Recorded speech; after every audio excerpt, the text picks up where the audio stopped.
sos aquellos. Porque decías, puedo decir algo. ¿Qué te faltó después Ah. de 3 horas? Lo que pasa que entre las preguntas y las idas y venidas y viste recuerdos, siempre van quedando espacios dentro de nuestra historia, tanto de la historia compartida con los otros compañeros, tantos compañeros y compañeras militantes, en libertad en la época de la corta democracia, como también de la experiencia y de la organización en la cárcel, porque como yo le contaba, ¿no es cierto? Estábamos organizados en la cárcel y fueron varios años donde sobrevivimos a fuerza de mantener ese espíritu de lucha. Algunos compañeros luchaban con más vehemencia en otros pabellones y con una directiva clara, y otros teníamos que tener otros cuidados, o sea, porque no estábamos ni procesados ni condenados, estábamos a disposición del Poder Ejecutivo. Pero sin embargo manteníamos las organizaciones las manteníamos dentro de la cárcel y manteníamos nuestras ideas y progresábamos nuestras ideas en nuestra vida militante, ¿no es cierto?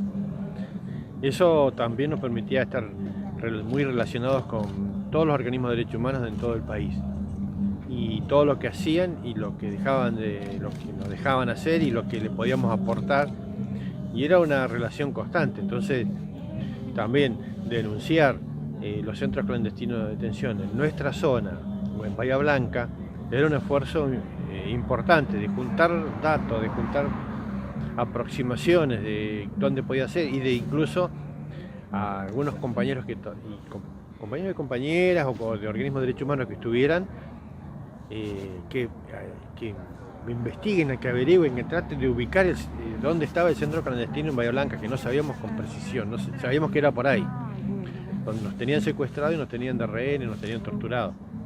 Y no era el único, también había otros lugares de detención y tortura en Bahía Blanca, por supuesto.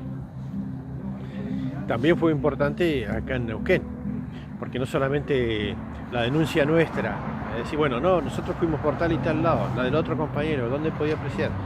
Observaciones, hasta incluso, ustedes se acuerdan de la anécdota del compañero que falleció hace poco y que pudo escaparse de la misma habitación de tortura ahí en el centro clandestino de Neuquén, y que eso también dio origen a que tomara más estado público. Pero después de todo, como sigo rescatando la valentía y el compromiso de nuestros familiares, de las madres, de los organismos de derechos humanos, de Nomila Brune y de Monseñor de Jaime de Nevares también, que él iba y hablaba directamente con el coronel o con Farías o con quien fuera de los milicos que estaban a cargo.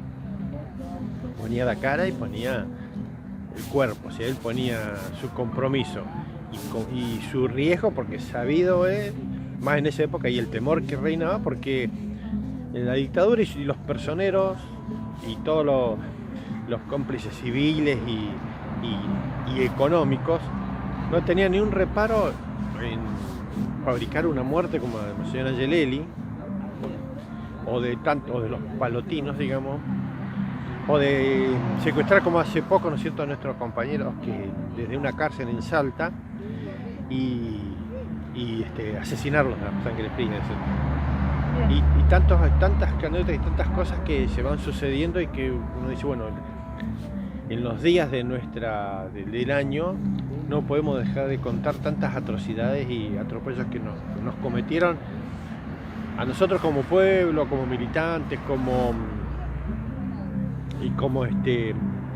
en esta lucha, digamos, desigual, como el poder terrorífico del Estado, el terror desde el Estado nos agredió desde tantos frentes, digamos. Y bueno, por supuesto, gracias por estar, ¿no es cierto? Yo creo que de estas cosas hay mucho que contar, y mucho de la resistencia que en algunos libros sale a la luz, pero tampoco todos los libros los podemos leer bien. Yo te quiero hacer una pregunta, Pedro. Que hoy esté tu hermano, que esté tu familia, que estén tus compañeros acompañándote, bueno, ¿qué te genera eso después de tantos años de vuelta a estar declarando frente al tribunal?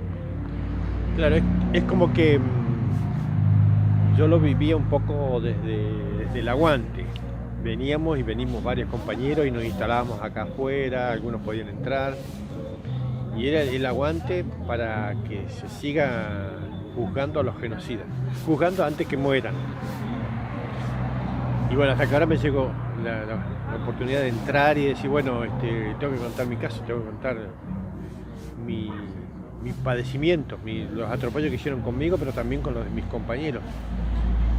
Y no tener más elementos para acusarlos es también es como si yo estuviera en una posición, digamos, muy de querer hacer justicia, pero no tengo las pruebas. No sé quiénes, si bien los secuestraron, quiénes y a dónde fueron a parar. Javier Seminario, Orlando Cancio, Sergio Méndez, Miguel Pincheira. Digo, y acá cierra esto, acá están los asesinos, pero no lo podemos ni demostrar ni podemos encontrarlos. Los culpables y bueno, y algunos familiares también decían, queremos saber si mataron a nuestro hijo, dónde está, porque queremos prender una vela y poner una flor. Y bueno, eso es impotencia, digamos, o sea que hay cosas que uno en ese sentido... Fuiste muy claro en ese sentido pidiendo la apertura de los archivos. Claro. Pero a su vez, digamos, me decía, mi sostén y la fuerza que me han brindado todos los compañeros militantes. Y bueno, mi hermano, como te comentaba, él fue y se instaló en 6 meses o más en Buenos Aires cuando yo estaba preso en Casero. Entonces la compañía de él y estar y que me visite y que podamos charlar de cosas y soñar de montones de cosas, fue muy, muy importante. Decías que en la cárcel pensaban de trabajar esta memoria para poder salir afuera y denunciar. Contanos cómo fue esta decisión, ya estando todavía secuestrado en las cárceles de la dictadura. Claro, por el funcionamiento. Si ya los compañeros estaban organizados desde años antes, desde la época que estaba presa la Nora. Preparamos para no olvidarnos todos estos detalles, se lo dijiste a los jueces. Sí. ¿Por qué? Contar. Porque en algún momento teníamos lo que no podíamos denunciar y escribir, en algún momento íbamos a salir, estábamos convencidos, íbamos a volver a las calles, íbamos a volver a pedir justicia. Estábamos convencidos de que los militares, otra aventura económica, política, genocida, pero que no nos iba a borrar la memoria y que íbamos a salir a pedir justicia. Y que en ese sentido mi compromiso personal también era ese, decir, bueno, no, tengo que saber por dónde anduve, qué detalle pude recordar, con quiénes pude saber que estuve, con Carlos, con Miguel, porque desde ese momento, o sea, yo decía, bueno, no voy a olvidar a mis compañeros, ni voy a dejar de reclamar por ellos si no aparecen. Más allá por supuesto, de lo que todo el resto de los familiares en su dolor querían hacer, ¿no? Porque... Y bueno, entonces nosotros estábamos organizados. Entonces en la cárcel, ¿qué hacíamos? Teníamos contacto con el Centro de Estudios Legales y Sociales, con la Liga Argentina por los Derechos del Hombre, con la PDH, a través de distintos lados. Después los que éramos de acá, sabíamos que le decíamos a nuestros familiares cuando venían de visita, o le decíamos a otro familiar que avise tal y tal cosa. Entonces era como una actividad también dentro de la resistencia que hacían madres y organismos en nuestro papel. Vos hiciste una diferencia justamente en esta vivencia que tuvieron los ex detenidos o expresos que pasaron muchos años en cárceles y que fueron encontrando formas de resistir, de organizarse, inclusive de pensar como se pensó mucho tiempo en las organizaciones, hasta la propia fuga de la cárcel para poder seguir dando la lucha. Y por otro lado hablaste de los familiares y de los compañeros que permanecían sus familiares desaparecidos o que habían tenido que habían quedado en libertad mucho más rápido y lo difícil que había sido para ellos enfrentar y lo choqueante que fue para ustedes también salir de la cárcel y ver hasta dónde estaba el discurso de la dictadura genocida tan en el interior del conjunto de la sociedad. ¿Vos qué nos podés contar un poquito para los que no te escucharon hacer esta reflexión en la declaración? Claro que me impresionó mucho cuando yo salí de libertad y volví, así como un aspecto de desolación, digamos, de que la gente y la juventud estaba en otra, de que no quería saber nada de lo que nos había pasado a nosotros, porque el mensaje instalado era de que las madres, familiares, los organismos de derechos humanos, todos eran subversivos, eran todos, no me acuerdo bien las palabras, pero bueno, la gente no se quería meter con eso ni con la política. Y nosotros precisamente veníamos como expresos políticos. Entonces por ahí decíamos, alguien capaz que me preguntaba y decía, no, sí, yo contaba alguna cosa y como que me asustaba. No todo lo que conté ahora, contaba cualquier otro detalle de cosas o de lo que habíamos pasado en la cárcel y se asustaba la gente, sí, o sea, es como que era muy poderoso el mensaje de la dictadura, la influencia mediática de la dictadura y todo el cambio de paradigmas que instala, ¿no es cierto? Porque el hecho de las Malvinas es cambiar una situación a favor de ellos, todo un viejo reclamo en sentido patriótico nuestro, del pueblo, y que lo tomen los militares y que lo usen y encima después tiren a la calle a todos los excombatientes, por ejemplo. Imagínate los expresos, digamos, no teníamos dónde, como que no quedara lugar donde escondernos, y si no, encima perseguirnos con manchándonos, decir, bueno, no, este fue un terrorista subversivo, lo que sea, peligroso, y crear el rumor y esa usina de rumor para que te vaya mal en el trabajo, para que no tengas acceso a ninguna otra cuestión de cosas, digamos, en la vida común. No sé si te respondo un poco, quizás convenga resaltar esa diferencia, ¿cierto? Que la forma en que estábamos organizados con los presos adentro y salimos afuera y también nos sentíamos una soledad tremenda, porque no era que teníamos el compañero para charlar y organizarnos y hablar de problemas, y no, era como que incluso hasta había otros valores, ¿sí?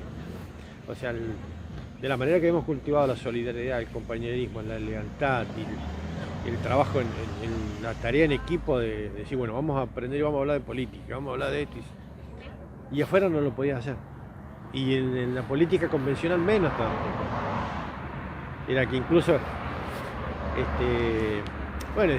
sigue existiendo hoy en día en palabras de muchos peronistas, o sea, no, esos son troscos, como queriendo meter la discriminación de ciertas personas porque piensan, pero no en el análisis de su propuesta ni nada, sino como que marcar, segregar y condenar, estigmatizar. Pedro, ¿cómo se relaciona todo esto con haber decidido dedicarte a la comunicación y particularmente organizarte en un espacio como la Red Nacional de Medios Alternativos? Bueno, siempre fue una de las cuestiones importantes, el comunicar, el dar a conocer. Yo lo cité un poco en mis declaraciones, que también allá en la organización de la multipartidaria en la cárcel, una de las cuestiones importantes era recopilar las noticias que traían los familiares y después distribuirlas, tipo, ¿viste?, por grupito, hacer una pequeña síntesis de noticias, ¿cierto? Decir, bueno, lo que pasaba acá, lo que pasaba con trámites o familiares o con los organismos, lo que pasaba en Buenos Aires o los hechos políticos en otros lugares, las malas noticias también, ¿no es cierto? Entonces ese conocimiento también nos permitía dominar un poco más que nada el aspecto de la realidad política. Y después, ya en esa época nosotros, no es que éramos adolescentes, pero ya empezamos a interesarnos por Paulo Freire, por ejemplo, la pedagogía de la libertad, cómo nos domina el lenguaje y eso lo empecé a entender en esos años, 73, 74, el hecho de panfletear, de difundir nuestras ideas o nuestras verdades sobre un acontecimiento. Después, por supuesto, se dio quizás la casualidad, ¿no es cierto?, de que en la iglesia, por ejemplo, la capilla de Belén, en Plaza Winkle, donde Hubo curas como Rubén Ollarzo o Jorge Crespo, que le daban protagonismo a los jóvenes, le daban muchos elementos para que pudieran pensar y pudieran actuar. Se largó un proyecto de radio comunitaria, La Colmena. Y yo caigo ahí también, porque yo siempre llevaba a la capilla, le llevaba, viste, la revista de Derechos Humanos, esto por supuesto, pues ya en el 81, 82, 83. Y en el 83 sale el tema de antes, de la radio. Y lo promueve el cura y un grupo de militantes que de ahí de la zona. Entonces yo me sumo a ese proyecto, el proyecto de la FM La Colmena, en la Capilla de Belén, pero duró 2 años y medio, o sea, 3. Y qué sé yo, las denuncias que había siempre, viene el CONFER un día, que viene gendarmería, armado, todo, ¿viste? Hacen una terrible operación ahí en la radio que estaba al lado de la capilla y se llevan los equipos. Así que ahí quedó en principio terminada esa primera experiencia comunicacional. ¿Y eso qué nos permitió? Actuar sobre la juventud, ¿no es cierto? Participar a la juventud como una fuente de trabajo también, en un colectivo de opiniones. Muchas personas del pueblo que necesitaban expresarse en diferentes ámbitos tenían acceso a una radio que no era, una radio comunitaria, no era una radio comercial. Buscábamos publicidad igual, ¿no es cierto? Había que mantenerse y buscábamos. Y bueno, quizás ese sea también el principio, después en democracia, mi primera experiencia en los medios de comunicación. Después tengo más historias. Pedro, vamos a ir planeando por todos lados. Una preguntita más. Bueno, vos ahí decías que tu compromiso, tu tarea era recordar a las compañeras y los compañeros y tratar de acceder a la verdad y a la justicia en la medida de lo que tu testimonio como prueba fundamental de estos juicios, el testimonio de los sobrevivientes lo permiten. También tuvo una particularidad que para nosotros en la tarea también esta de la comunicación alternativa es muy importante, porque gracias al testimonio de ustedes pudimos recuperar también la identidad política de esas compañeras y esos compañeros, comprender mejor tanto su generación y su lucha social y política, como también las decisiones particulares que tuvieron ustedes al momento de formar parte de una organización como el PRTR. ¿Qué valoración tiene para vos de que gran parte de los que vinieron a dar testimonio asumieron su militancia dentro de la organización? Claro, los sobrevivientes, unos pocos, digamos, y hay muchos otros compañeros que después de esta terrible experiencia no pudimos mantener la organización ahí, pero sí se mantuvo, por ejemplo, en la cárcel funcionábamos como PRT. Y como partido político y es como organización donde uno tiene que analizar y pensar la política a la luz, digamos, de ciertos conceptos básicos y no dentro de la que es la sociedad capitalista, consumista y occidental, ¿no? Entonces ese proceso creo que bueno, es importante ahora, que quizás nos da un poco más de tranquilidad y no nos da el miedo de hace tantos años atrás que un Guglielminetti estuviera al lado de Alfonsín, de poder decir cosas y de asumir una militancia y un compromiso político, porque sabíamos que también seguía la persecución y la mano de obra desocupada, que lo llamaban en ese entonces, seguía persiguiendo compañeros y desapareciendo compañeros, ¿cierto? Yo creo que el compromiso o identificarse con nuestra historia, cada uno de nosotros, es también lo que nos da más firmeza ahora, ya tantos años, más allá de que desde distintos aspectos se pueda analizar si era correcto o no. En su momento son decisiones que se toman y son instancias. O sea, nosotros como PRT, por ejemplo, como jóvenes, no era que íbamos a empezar a los tiros, como que nos quieren meter por ahí, ¿no? Nosotros primero éramos políticos y trabajábamos en el barrio, trabajábamos en el sindicato y trabajábamos con los estudiantes y con las reivindicaciones, pero a la luz de la historia nos preparábamos para decir, bueno, acá en algún momento esto se va a poner feo. Quizás no contamos con suficiente, en esa coyuntura del 76, no contábamos con la fuerza suficiente como para dar pasos decisivos o enfrentar a la dictadura. Aunque sí se enfrentó, pero más desperdigado y con muchas bajas entonces.